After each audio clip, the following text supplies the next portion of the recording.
hrvatskih farmi.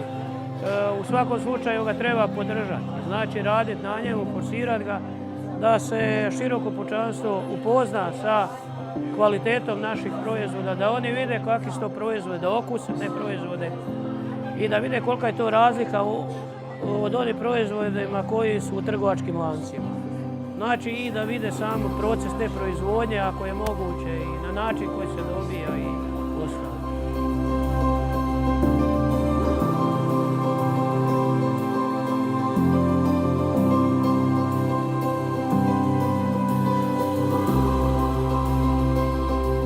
Manifestacija nam itekako znači iz razloga što imamo priliku predstaviti svoje proizvode i svoju tvrtku.